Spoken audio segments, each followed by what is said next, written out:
Hi everyone, welcome back to Watch It Played. My name is Rodney Smith, and I received a box in the mail that I thought might be of interest to you. Not the box, the contents, obviously. And if you've ever wondered, are games just for kids? Well, now we have definitive proof. No, they're not for children. They're for serious adults, like me. So, as I open this up, if you've been following our channel for any length of time, particularly the filler episodes and table talk episodes, you've heard me talk about an interest in playing more miniatures games. When I was younger, I played some, and I've always been fascinated with them, but with all the board and card games out there, I just never seem to get around to diving into one of these miniatures games.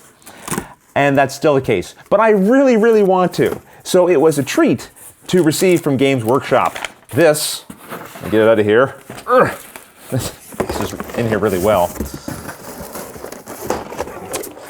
Warhammer Age of Sigmar starter set. Particularly as this is kind of a ground zero starting point for the Warhammer Fantasy line, which has actually been around since the early 80s, but recently in the storyline of the game has been radically reimagined, and as I understand it, so have the rules. I'm certainly no expert in the background lore of the Warhammer universe, as I've always just been more drawn to the aesthetics of the games.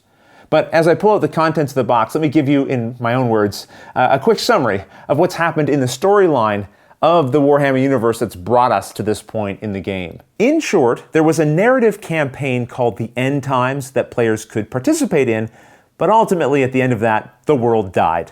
And from that, Sigmar, one of the human deities, went flying through space on that dead hunk of rock and found a safe realm where mortal beings could live and where they had peace for a while, until the forces of chaos showed up and started messing with everything because they're chaos. It's kind of in their job description. So now Sigmar is forming armies to battle them. And here we have a starter set with Empire and Chaos armies, so you can play out those early battles in the Age of Sigmar. As I understand it, the rules have radically changed from the previous 8th edition of Warhammer Fantasy, and the internet is having its debates about whether or not that's for the best. I think I'm probably the ideal person for this new boxed set because I don't have any previous models, I haven't played any of the previous editions, so I don't have any of that to compare it against, and these models, I would imagine, have been balanced against one another. Speaking of the models, these are on sprues, as you can see, so you're going to have to do some assembly. Thankfully, they provide a guide, and let's take a quick look at that, and I'll show you how it teaches you to assemble the miniatures. The sprues are lettered and numbered, so if I'm looking for this piece here that says C5, I go to C, and there's number 5, and there's that piece.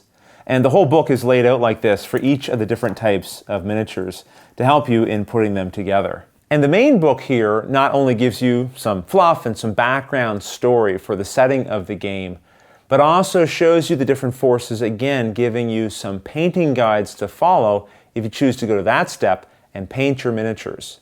Of course, you can always paint them however you want, but if you want to follow some guides and not have to make some of those color choices yourself, you're provided with a variety of different options. Now, you might have expected the rules to be contained within this 95-page document, but instead, they're on this separate 4-page pamphlet.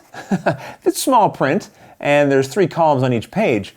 But still, when it comes to miniatures games, it appears that the core set is quite streamlined. And these rules are available for free online. In the main book, you find the War Scrolls. This is where the different units are listed and where you see the figures have their own abilities, and that's where I believe the complexity seems to be introduced. But again, my experience is limited and I'm not here to review the game. But it appears the rules are a framework on which the complexity of the units is then hung and built around, which simplifies teaching the basics of the game, and then players just need to learn their own armies. And if you're someone who has a lot of models from the previous editions, they have released for free PDFs of War Scrolls for all of those other models as well if you want to bring them in. Going back to the main book again, they've provided a variety of different scenarios for you to set up and play. I even noticed one of them lets you play solo. But this, I believe, gives you a framework again to set up your battles and play them as you go through the narrative of these early struggles in the Age of Sigmar. I think I know myself well enough to say I am a board gamer at heart,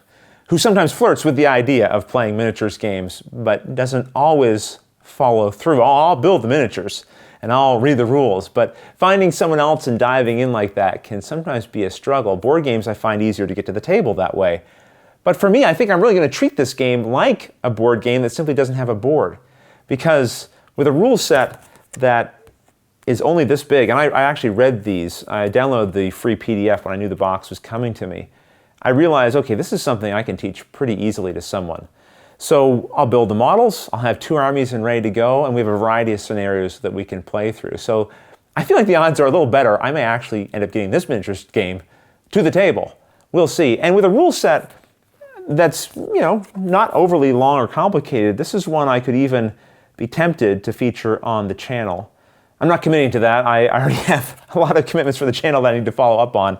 But this one certainly tempts me a little bit. Anyway, I figured some of you were probably hearing about this game and maybe had an interest, so I thought showing a little bit of it up close and personal might be useful.